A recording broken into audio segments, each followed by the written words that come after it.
favor. Someday you'll have to give me the recipe. But if I give you the recipe, you'll want to bake them for me. And it's my special treat for you. So that's your excuse. This is a nice trio of Florence, Molly, and Minnie.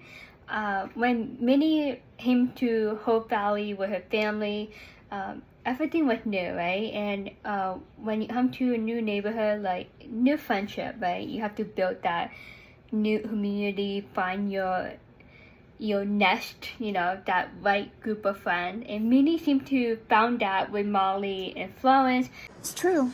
That's the same reason I won't give my recipe to you. Everything tastes better when someone else makes it. And the last thing you need, Minnie, is one more person to cook for. Between the cafe and now these community dinners, we see what you do for this town. You and Joseph really hold us all together. Molly and Florence have become two good friends to Minnie, and it was so nice of Molly to say, like, hey, like, you've done a lot, Minnie, like, you need to rest, have time to yourself, enjoy life in the midst of the chaos. She has been doing a lot for Hope Valley as well as her husband. Thank you.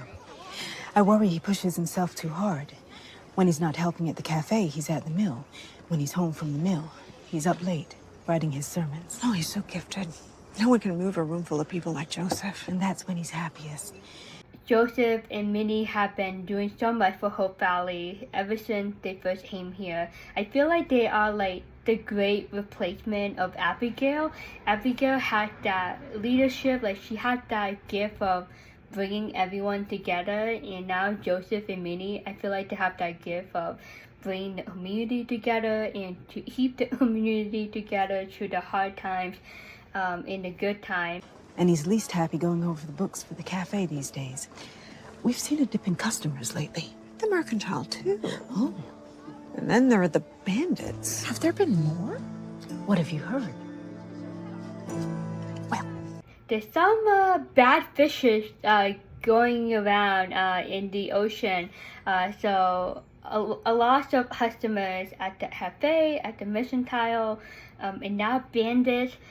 He died not too far back into your mind. I didn't catch that the first time I watched it, but now watching the whole episode, I'm like, okay, it makes sense. So this could be like a possible leading storyline, one of the leading storylines in season 10. Lawrence, I can't beat that price. The mill in Wolfsburg is trying to undercut me. Lee, I'm a contractor. Every dollar I pay more comes right out of my pocket. Well, we're also much closer, so transportation costs. I don't feel right about this. I'm with Elizabeth on this one. I'm like, this is your husband. Like, you like deal with it yourself. Look, I promise you. Pretend you're playing chess. Repurpose the wood at no extra cost to you. What can I tell you? All of our customers say they save money with us. Without at least matching Wolfsburg. I'm sorry, my friend. Well, that's my cue. Rosemary, she had that confidence. She just go for it. She had that strong will heart. Like, whatever she wants, like, she go after it. She's like, no, this is not happening to my husband today. I'm gonna turn it around. Rosemary. Rosemary, where are you going? Oh, am I interrupting? Well, I'm in the middle of a meeting, but, sweetheart, this is Rosemary, my wife. Rosemary, this is... Lawrence Barnaby. How could I possibly forget? How in the world does she know this information? I was like, did she just do a quick research? Like, there's no way she knows this guy wife. But she is like making it very real, even though she really doesn't know Julian, right? Have we... Oh, well, of course. At that convention in Union City years ago. Now, if you don't mind, Oh, certainly. how is your lovely wife Jillian doing? Oh, we had tea years ago. We laughed and laughed. How does she know? There's no way she knows Jillian, right? It might. I don't know, but her story is like, it's on point. She is falling for it, whether it's true or not. Oh, my goodness. You know, Lee always says, if you work with friends, something goes wrong, you can sort it out as friends.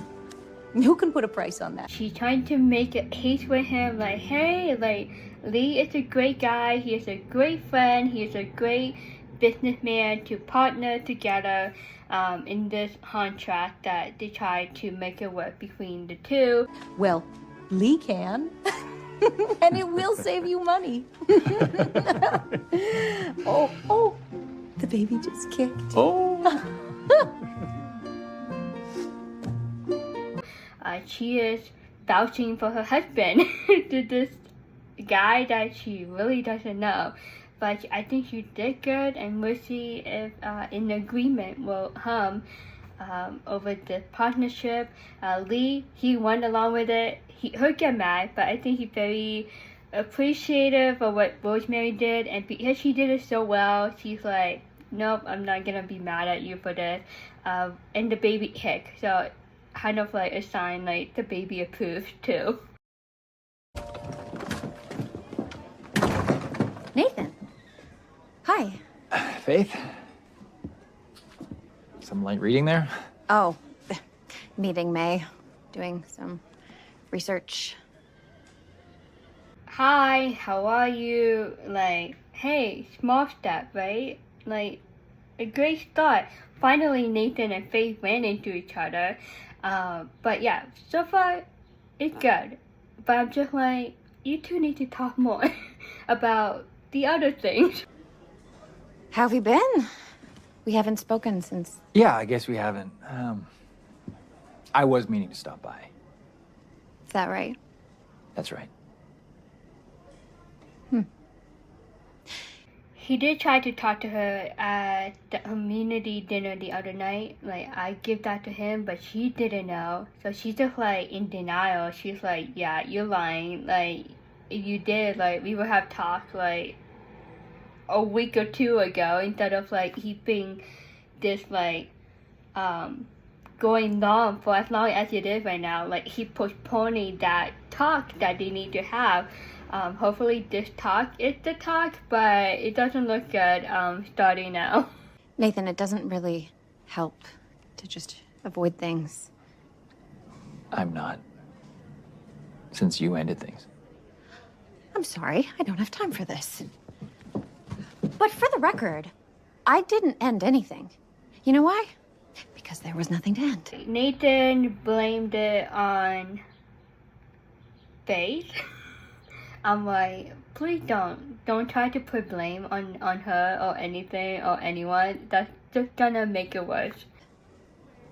That's not true. Yes, it is.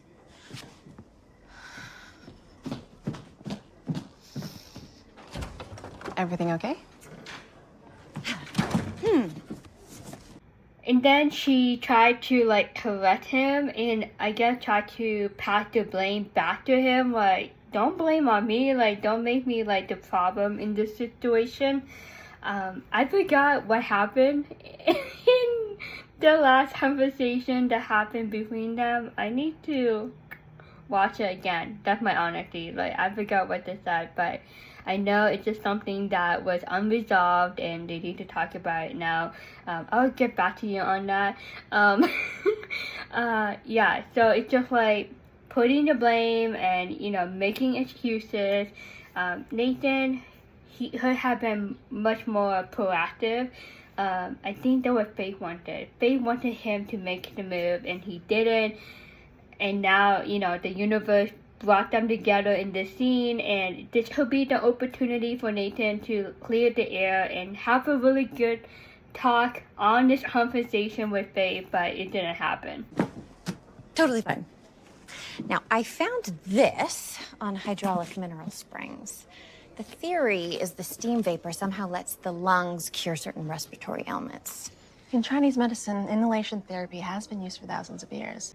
Overall, it just showed that Nathan and Faith have unresolved feelings, and they need to figure out if they want each other or not, right?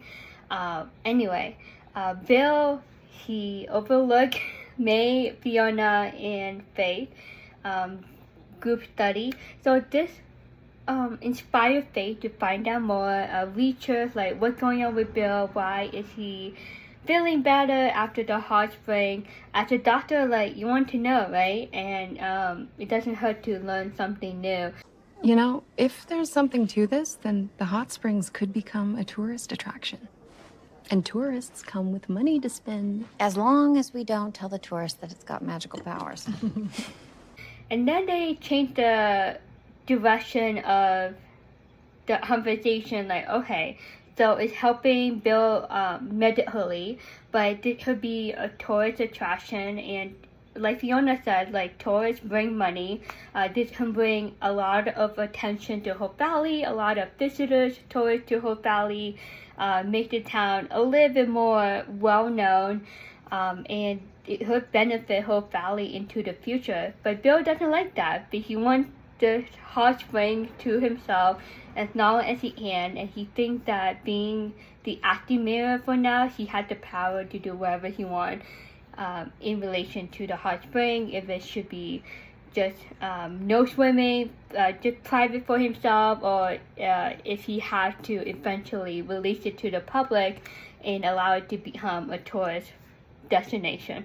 Ladies, what's this talk of tourists? Who wants that? I think everyone would, Bill. Hope Valley could use some new business. And you're a walking advertisement for the power of the hot springs. Well, you heard what Faith said. We don't want to promise magical cure. There were a few businesses that are gone now.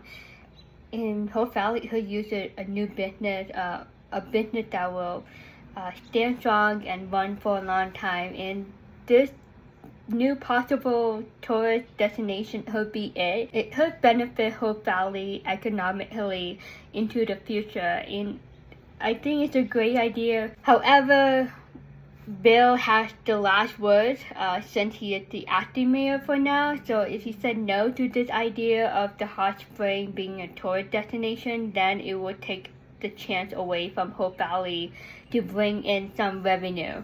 As a doctor, I would not call it a miracle, but if it's helping certain patients, why would I want to stop others from benefiting? Huh. Okay. It could be a cure. It could be like a breaking news, like, hey, like, this could help your certain health issue. Faith, she's a doctor, she doesn't want to like get blamed on if people are like, oh, the doctor said, and then she gets sued. But at the same time, she doesn't want other people to not have the same chance, the same opportunity to get cured if this hot spring will help them. So there's a lot of benefit with this hot spring, right? It could be a tourist destination, bring a famous name to Hope Valley, bring money in for Hope Valley, and also it can heal some people. Bonsoir, madame. Puis-je vous intéresser en dîner? My, tout fait le monsieur, handsome and debonair. May I suggest the Caspian caviar on toast with white burgundy to start? That's very kind of you, but I think I'm more in the mood for a game. Ooh la la, another bonus point for Lucas. He speaks French, he spoke French to Elizabeth on. Impressive. Of course. Game of bridge, perhaps? No, I mean real cards. I thought everyone played poker in these frontier towns, and Julie tells me you are quite the card sharp. Well, in another life, perhaps. And now she wants to play a hard game, like a real hard game, and Lucas like, oh no, please. So it sounds like Lucas is gonna be in the game, in the competition against her, in the hard game. How fun. Oh, don't be modest, Lucas. I've never met a man so quick with a deck. Is that so? Go on, show her a card trick. Oh, another time. Might I suggest 5-card draw? Jacks are better trips to win.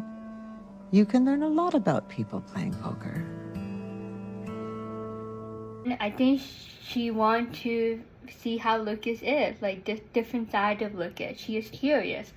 She's like, let's see how good he plays. Will he play like the smart way? Will he play in the fair way? He's not gonna cheat, right? Lucas is very humble all around. He doesn't want to brag about his good luck charm in playing poker and hard game, but you cannot say no to her. Like, she wants to play. Unfortunately, Lucas needs to participate. And at the same time, you know, this is part of Lucas trying to impress her, you know, that he is the best future husband for Elizabeth. And at the same time, Agatha is using this opportunity to keep her eye on him and see if she likes him, you know, 100%. He's an angel. You have the magic touch. He's up and down for an hour when I put him to bed. Oh, I admire you, Lizzie. Your life is simply a dream. A beautiful son, a wonderful fiancé. Tell me about you. How's London? Art school? Aunt Julie might be the favorite aunt of Jack, but she is the youngest of the three sisters, right? I think Elizabeth the middle child. Is she? Correct me if I'm wrong. Julie the youngest. Julie, she, you know, admires Elizabeth. She's like, you have it all. But it's nice of Elizabeth asking Julie, like, how's London? How's art school? Elizabeth was in her shoes before, that single life, dreaming about the future, your dream job. But she, you know, past that. But at the same time, she still wants to hear about her sister's stories, and she also wants the best for her sister to have the life that she wants and to settle down someday. Lots of handsome and dashing men. None worth keeping. I'm still trying to figure out what inspires me. Maybe Father's right. Maybe my artistic fancies are simply a phase.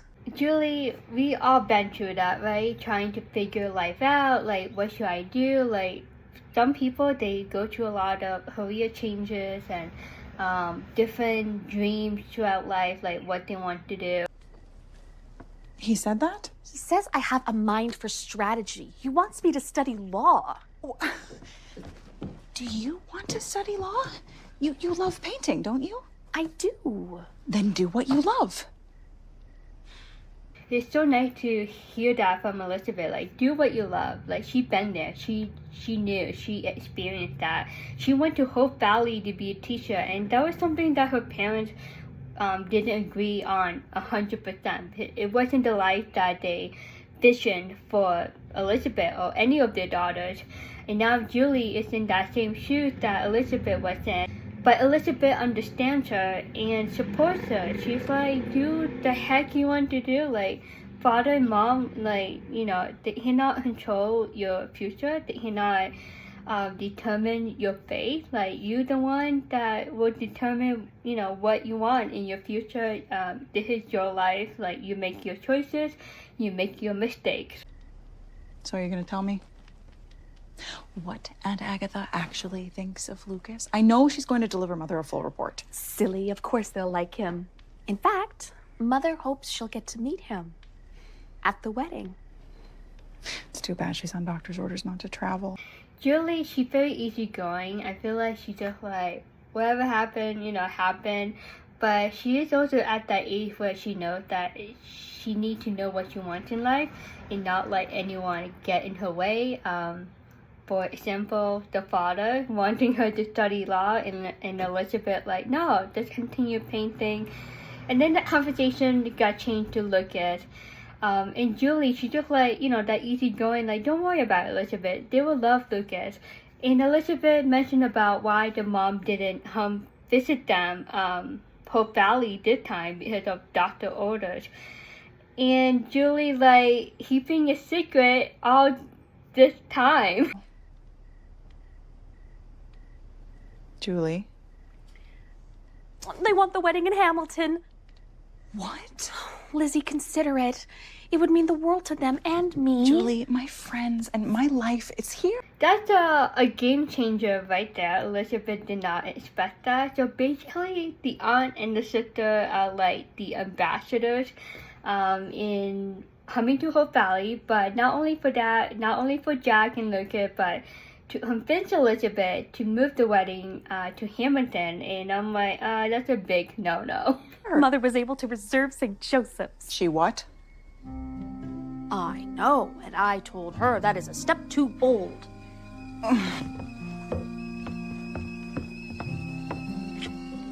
Mother, Mother and father know I would never have my wedding in Hamilton. What's this all about?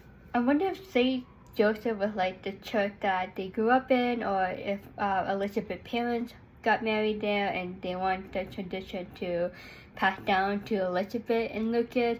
Also, I was thinking maybe they like, oh, this is her second wedding. Maybe we would get her to do what we want her to do this second time around, because the first wedding was with Jack in Hope Valley against the wishes. So they thinking like, okay, maybe there's a second chance for Elizabeth to get married in Hamilton this time around.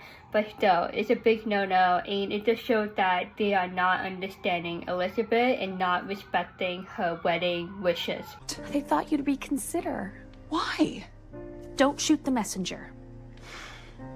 They thought if you get married there, Lucas would fall in love with the life and he'd accept a job from father and you'd move home. That's another big plot twist. Not only the wedding, they want Lucas, Elizabeth, and Jack to move back to Hamilton. And I'm like, that's a crazy idea. Like Elizabeth said, like her life is so settled in Hope Valley. That's her home, that's her future. That's probably where she would be with Lucas until she died. So yeah, her parents are not respecting her wishes, like what she wants for her wedding. Also, this is like unnecessary stress for Elizabeth. Like, she does not need this stress on top of what she's already going through in planning the wedding, right? Like, this is just so over the top, and her parents already know she's gonna say no, but they're pushing her, so it's unnecessary. I'm out. Fold. It's down to us, monsieur. Your raise, madame. You know, you're quite the player, Lucas. Elizabeth's father would have a place for you at his table. He holds a weekly card game with his business associates. I mean, in another life, maybe, right? But right now, there's Hope Valley, and like Lucas said, like, that's a great offer, but it has to be in Hope Valley because Lucas is not moving anywhere. Well, that sounds lovely. Of course, there is the little matter of geography. Yes. Well, one would have to take one's chances. But there could be a very handsome payout. Keep in mind, Lucas is a great player when it comes to poker and hearts games, so he's playing it wisely. While they are playing the game, Agatha was talking about the future of Elizabeth and Lucas. You know, how she mentioned about, oh, Lucas, you can, you know, play with Elizabeth's father and his business associate over a poker game. And then she was talking about a huge payout. So at the same time, she's like trying to bribe Lucas, like try to convince Lucas, like, hey, Hamilton is a great city to live in. Trying to convince him to move out of Hope Valley and bring Elizabeth and Jack back to Hamilton. Basically using Lucas to get Elizabeth back to Hamilton. And that is so evil in so many ways. Like, it's sneaky, you know?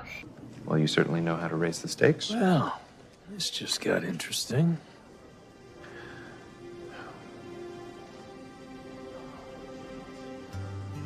Fold.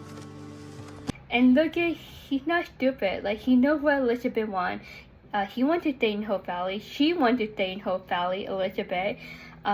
So right now, when he said fold, he's playing it wisely. He's like, like, I don't know this woman that much, but at the same time, he wants to play it safe against her.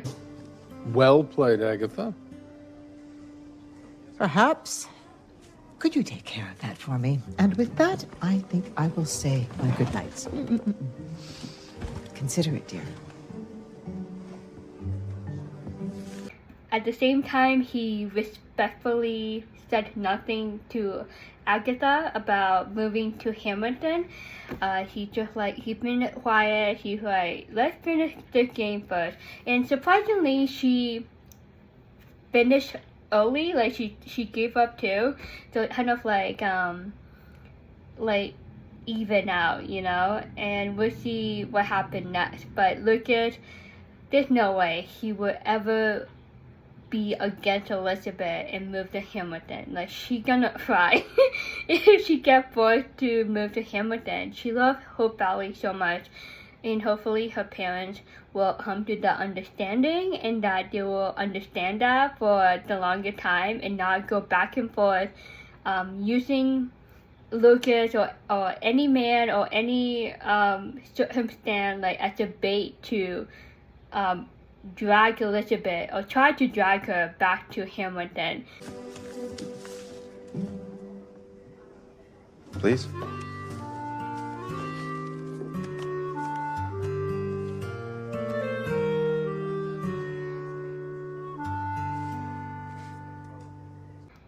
Lucas could have won, right? Isn't that the winning? I don't know. I honestly don't know how to play heart game, but I think he would have won if he, you know, risked it all. But at the same time, I think he didn't want to make her look bad or whatnot, so he just humbly gave up. But interesting episode. Lucas meeting some of the in-laws. I was looking forward to this season. Like, with the wedding coming up, like, of course, Lucas gonna meet Elizabeth family. I can't wait for Lucas to meet the parents of Elizabeth. But for now, it sounds like, especially Elizabeth's mom, like, cannot make it until the wedding. And I'm like, oh man, like, I would love for Lucas to meet her parents before the wedding. We'll see. Alright, that's the end of part 2 of episode 2 of season 10. I hope you enjoyed it. As usual, comment any thoughts, any opinion down below. Give a like, subscribe if you haven't. It's never too late. Once again, there's a playlist that I update on a weekly basis, so if you miss any episode reviews, feel free to check them out. I think I named the playlist wcth season 10. You will know which one. I hope you are doing well, and I will see you in 2 days for part 3 of this episode review. Bye.